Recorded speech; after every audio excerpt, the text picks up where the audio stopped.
Bonjour et bienvenue sur la chaîne YouTube de Joëlle Diététicienne. J'ai le plaisir aujourd'hui de recevoir deux personnes. J'ai Floriane avec moi et Marie-Christine. Bonjour Floriane. Bonjour. Bonjour Marie-Christine.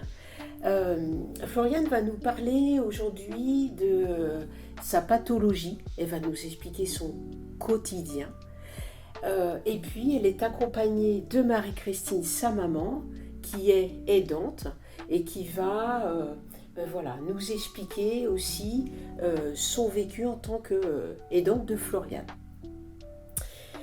Floriane, de quelle pathologie souffres-tu et depuis combien de temps?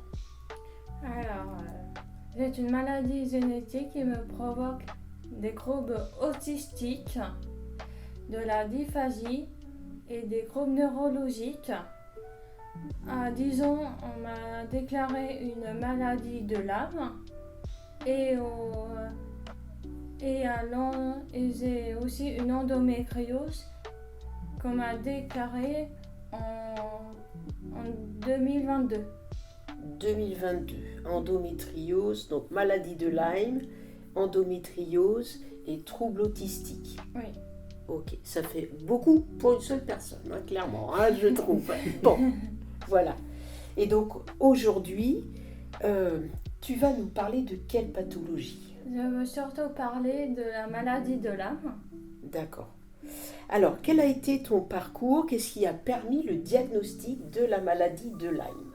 Alors, on attrape la maladie de Lyme par une piqûre de tique. Des fois, on ne s'aperçoit pas qu'on est piqué. Ça a été mon cas. Et on a découvert un jour, j'ai tombé dans un escalier et on pensait que mon pied il a eu un entorse. Et en fait, il gonflait, il me piquait. Mon pied était rousse. Il était rousse, il était bleu, il était violet. Et il me piquait. Et les médecins pensaient que c'était un problème de circulation de sang. D'accord. Et et les produits qu'ils me donnaient et pour mon pied et pour qu'il arrête, ça ne marchait pas. Okay. Et ma mère avait des doutes et il a montré des photos de mon pied et au médecin. Et je voyais une homéopathe qui a pensé que c'était la maladie de Lyme. On a fait des tests ELISA qui a été déclaré positif. Ce test ELISA, c'est ça tu dis? Oui. Ça consiste en quoi ce test? C'est un test qui dit... c'est un test ça fait une prise de sang. Ah, d'accord. Ok, d'accord. Ok. Et ça s'est révélé positif. Et à 14 ans, j'ai eu des problèmes. J'ai eu des problèmes de concentration. J'ai eu des douleurs de tête qui ne se calmaient pas avec le Doliprane et l'ibuprofène. Le médecin m'a envoyé au CHU et j'étais hospitalisée. Et ça, et à un moment, le lendemain, j'avais du mal à marcher. Je ne pouvais plus marcher normalement. Et quelques jours après, j'avais mon côté droit qui me comblait. Je comblais. Oui. Ouais.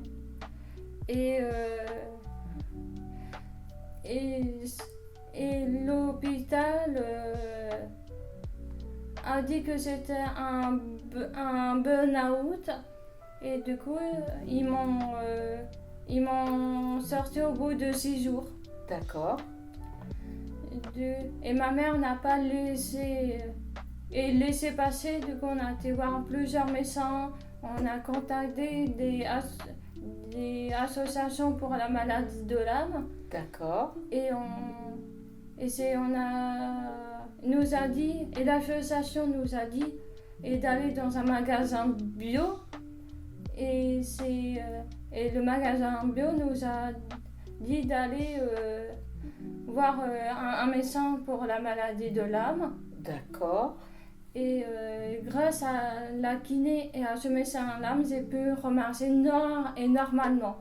Alors, combien de temps après la crise, du coup, que tu as pu remarcher normalement? Ça a duré presque 1 an. D'accord, ok. Je ne m'imaginais pas autant de temps. Tu m'avais déjà raconté, mais je ne m'imaginais pas autant de temps. Ça a commencé en 5e et j'ai terminé à voir la kiné vers la 4e. D'accord, quand même. Je peux rajouter quelque chose, c'est que en fait la kiné, ce que n'avait pas vu l'hôpital, ce qui m'étonne d'ailleurs, c'est que la kiné s'est aperçue qu'elle n'avait plus de sensibilité du haut du genou jusqu'en bas du pied. C'est-à-dire qu'on aurait pu la brûler, la pincer, lui faire n'importe quoi au niveau de la jambe droite. Il n'y avait plus de sensibilité. Et c'est elle qui a travaillé en la pinçant d'un côté, en descendant de plus en plus vers le... Donc elle a fait vraiment un très bon travail, cette kiné, et on la voit toujours d'ailleurs. Hein. Ah oui. Oui. Il y a vraiment des gens très compétents et voilà, des soignants vraiment à l'écoute de leurs patients. J'ai pas compris comment le CHU n'a pas vu ça, quoi, parce que ça se voyait. Et après, le médecin Lyme, il a tapé comme on fait sur le genou et le genou ne remontait pas. Il n'y avait plus du tout de réflexe. Donc ils auraient dû quand même se poser un peu plus les questions. Voilà. Ouais. C'est un état de fait. Voilà. Ce qui était embêtant avec l'amphétaliste, c'est que ça a été très difficile à m'en remettre parce que en 4e, ça fait des angines sur angines, et du coup c'était à cause des médicaments et à cause de la maladie de l'âme qui était difficile à se calmer. Donc, pendant cette année-là, tu as fait beaucoup d'angines. Oui, parce que ma santé immunitaire était tellement détruite que j'ai fait une angine, après j'étais malade, j'étais bien, après une semaine j'étais malade. Là même des fois où je faisais 2 angines en une semaine. D'accord. J'imagine pas le parcours scolaire derrière. La 4e, à la fin, j'ai fait un burn-out parce que je pouvais plus suivre, parce que je loupais tellement de cours. C'est ça. Bien compliqué cette période-là. Oui. Donc tu nous as parlé de tes symptômes. Est-ce que tu as, au niveau des symptômes, d'autres choses à nous dire? Je pensais que depuis 2021, la maladie de l'âme avait été vaincue, mais depuis le mois de mai, j'ai l'impression que la maladie de l'âme s'est réveillée parce que c'est des chutes de tension, c'est des maux de tête, des vertiges et des moments... c'est la tête qui tourne et mon pied qui est plus marqué. On voit mieux et la tache que j'ai maintenant sur mon pied. D'accord. Et du coup, ces symptômes-là, tu as des prémices avant ton corps, il te prévient un petit peu que ça va pas aller, ou ça vient tout d'un coup et puis ça ne te prévient pas? Ça peut venir et tout d'un coup, ou ça peut d'abord attaquer et mon pied, et qui peut montrer les premiers signes de la maladie de l'âme. D'accord. D'accord. Donc là, ça veut dire que les journées se passent comment quand tu es comme ça? Là, des fois, quand je me lève, j'ai l'impression de ne pas dormir. J'ai la tête qui tourne. J'ai l'impression que je vais m'écrouler.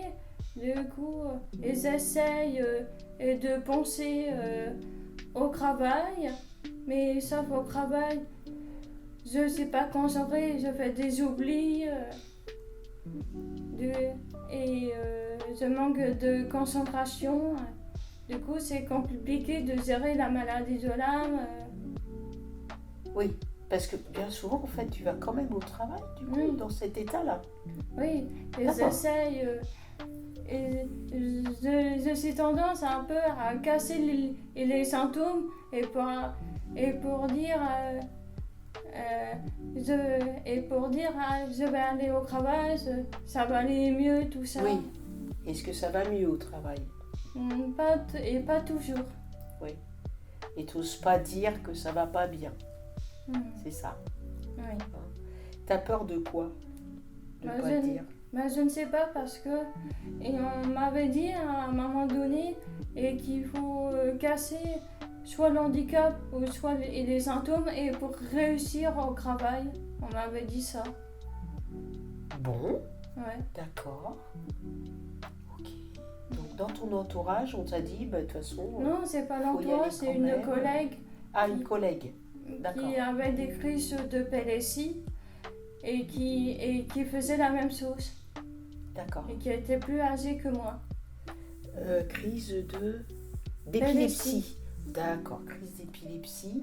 Et qui du coup, t'avais quoi? Alors ça n'a rien à voir, au niveau des symptômes, ça n'a absolument rien à voir.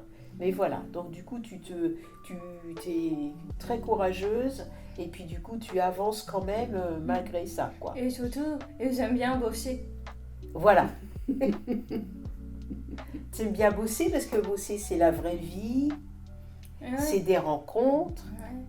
Oui. Et je fais des belles rencontres des fois. C'est ça. Ouais. C'est ça. C'est ça la vie, c'est les rencontres. Tu as raison. Donc tu nous as cité quelques soignants que tu consultes. Il y a la kiné. Oui. Voilà. Qui, sinon tu vois l'homéopathe. Maintenant je le vois plus. D'accord, mais tu as vu l'homéopathe. Maintenant je vois un naturopathe. Oui. J'ai un médecin traitant. Oui. Et le naturopathe, il essaye de soulager et les symptômes de la maladie de l'âme.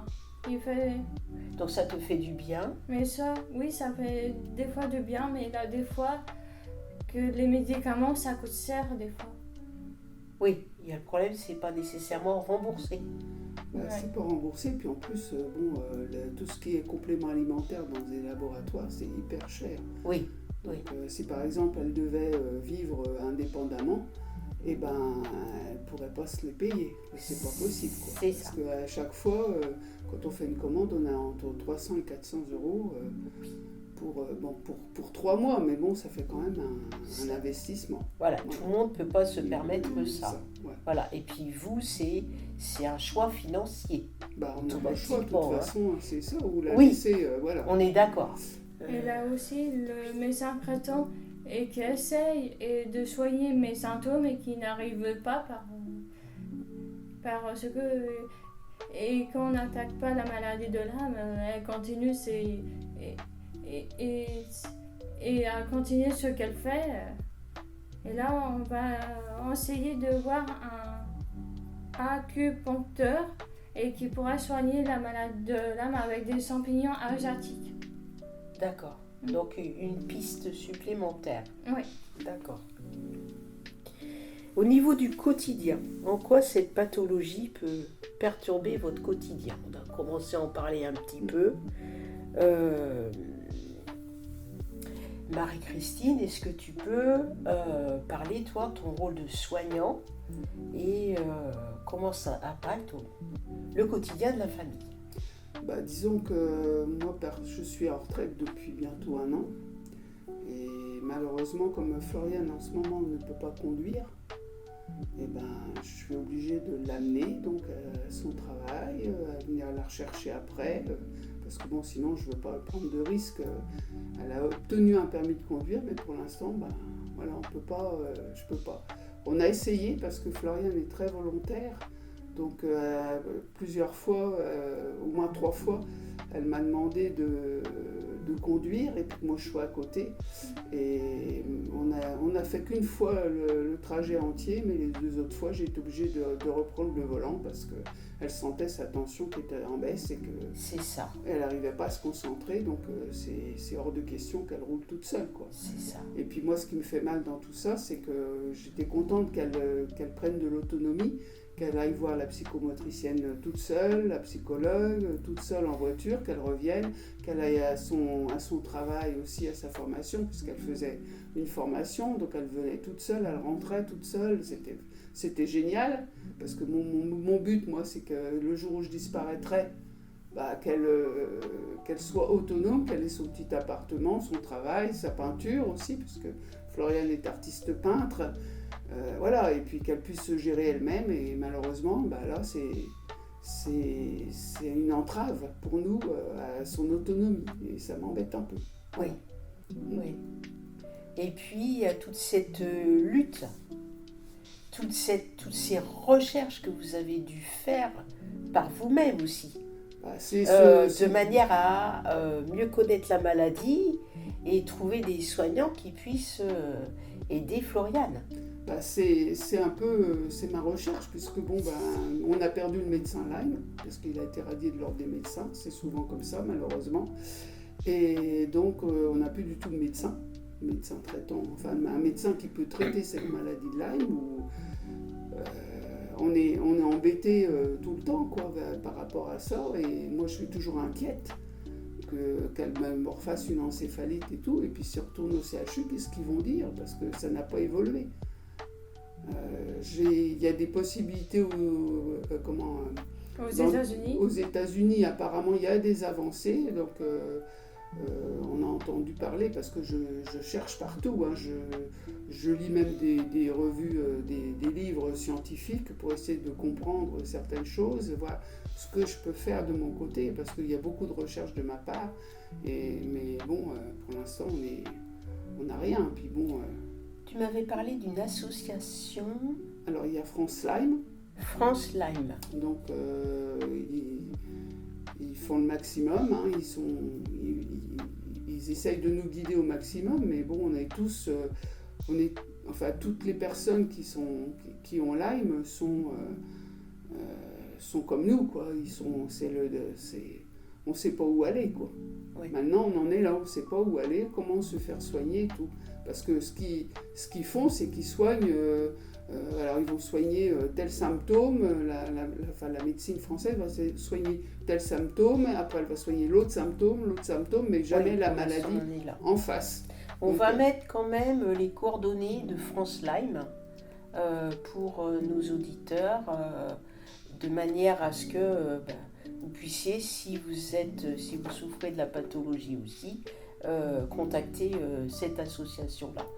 On rajoutera ça. Oui, ouais. Est-ce que tu dois prendre beaucoup de médicaments?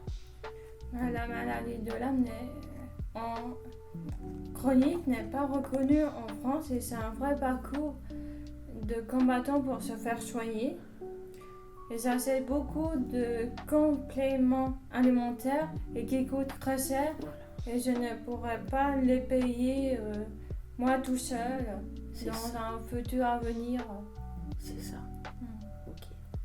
Est-ce que tu as un message à passer à une personne qui vient d'être diagnostiquée de la maladie de Lyme? Moi, je voudrais surtout dire, si vous êtes piqué par une tique, allez voir au plus vite un médecin et qui vous soignera vite avec et surtout s'il a un IRTM migrant, et contactez une association comme France Lyme qui pourra vous aider dans votre parcours. Oui, voilà. Essayez, bon, vous n'êtes pas aperçu sur le moment, ça peut arriver à plein de gens en fait, hein, mais si on s'aperçoit, faut vite agir en fait. C'est ça que, voilà. Le problème avec cette maladie, c'est que chaque maladie de l'âme est différente. Elle ne provoque pas les mêmes symptômes sur des gens. Par exemple, elle peut provoquer une fatigue ou un gonflement, alors que ça peut créer une encéphalite et à quelqu'un, c'est compliqué. Alors, je suis pas dans encéphalite, dis-moi, qu'est-ce que c'est? Ça attaque le cerveau. D'accord. Et c'est une partie du cerveau qui gonfle et qui peut provoquer une paralysie. Voilà, l'encéphalite, c'est ça, une partie du cerveau qui gonfle. Et du coup, forcément, il y a un impact sur, en fonction de la situation dans le cerveau, il y a un impact forcément sur le corps. Quoi. Ça se nomme neurobolériose, parce que la bactérie qui provoque c'est la bolléria. C'est ça. Voilà, la bolléria bodorferi, alors c'est en fait un savant qui s'appelait, je ne me rappelle plus, ça prend le nom Bodorfer, c'est le nom d'un scientifique. Je ne me rappelle plus exactement son nom, mais bon, voilà. Oui. Ouais. Et donc c'est lui qui a découvert cette borrelia. Ok. Voilà. Un message, avez-vous un message toutes les deux pour l'entourage? Moi, je dirais surtout, soyez à l'écoute de la personne parce que c'est une réelle souffrance et il faut le vivre pour le comprendre. Si tu permets, quand tu parles de souffrance, tu sais, quelquefois les médecins ils disent sur une échelle de 0 à 10, quel est votre degré de souffrance? Tu as dû entendre ça. Oui. Et est-ce que tu veux nous dire en moyenne ou voilà, quel est le degré de souffrance? Parce que nous, on ne se rend pas compte, tu vois. Le degré de souffrance que tu peux ressentir quand il y a une crise. Ça dépasse les 10, largement. Ça dépasse les 10. Oui. C'est insupportable, quoi. Oui. D'accord. Ok. Ça m'impressionne. Ce courage m'impressionne. Moi, je veux simplement conclure que si Florian n'avait pas eu autant de volonté, que ce soit pour son handicap, pour sa maladie, etc., j'aurais pas pu la rendre autant autonome. Parce que bon, j'ai tout fait pour qu'elle soit autonome, je me suis battue beaucoup. Parce que bon, on m'a dit, ça fait, quand on a découvert son handicap, qu'elle était petite, moi j'ai tout de suite vu que c'était de l'autisme, mais on m'a dit que c'était pas ça, que c'était parce que voilà, il a fallu que je me batte déjà pour le diagnostic de l'autisme, qu'on a eu seulement depuis 2 ans ou 3 ans, je sais plus exactement, et puis maintenant c'est la maladie de Lyme qui n'est pas reconnue, donc voilà, on galère, on continue à galérer. Et bon, ça a été des années, et si Florian n'avait pas eu cette volonté, je crois qu'elle serait en IME ou je sais pas où, parce qu'on s'en serait jamais sorti, quoi. J'ouvre une petite parenthèse. Je connais Florian depuis un petit peu maintenant, on se connaît, Florian et puis Marie-Christine. Et puis, est-ce que Florian, tu peux nous parler de ce que tu fais pour t'aider quand tu as des douleurs, à éviter de penser, etc. Est-ce que Florian est une artiste aussi? Est-ce que tu peux nous expliquer ce que tu fais? En fait, je fais de l'art brut et de l'art naïf. Et à chaque fois que je peins, ou que je dessine, ou que je fais de la sculpture, je pense plus à la maladie de l'âme, mais je pense à la peinture et du coup ça calme mes douleurs. C'est un genre d'antidouleur que ça fait beaucoup de bien. Voilà, donc tu as ton travail et puis en plus tu peins Voilà, tu vends aussi tes toiles. Et ça, voilà, c'est juste pour montrer qu'il y a quand même un effet vraiment très important de cette peinture pour t'aider effectivement à gérer ces douleurs. Voilà, c'est pour dire, voilà, ouvrir sur quelque chose de très positif et pour dire il y a aussi des solutions pour aider un petit peu voilà, à évoluer aussi à sa manière, à s'exprimer et à gérer sa douleur comme tu l'as très bien dit. Merci beaucoup Marie-Christine et Floriane. Et merci d'avoir écouté aussi. Merci, c'est merci normal. à toi aussi. C'est normal, c'est très important de pouvoir apprendre plus sur une pathologie de manière à la faire mieux connaître, de manière à ce qu'au niveau de l'entourage des patients, les patients soient plus compris dans ce qu'ils vivent, quoi. Hein. Et voilà, c'est important que vous puissiez témoigner. Merci encore. Voilà. Bonne journée à tous et puis à bientôt pour une autre vidéo sur la chaîne YouTube. Au revoir. Merci. Au revoir.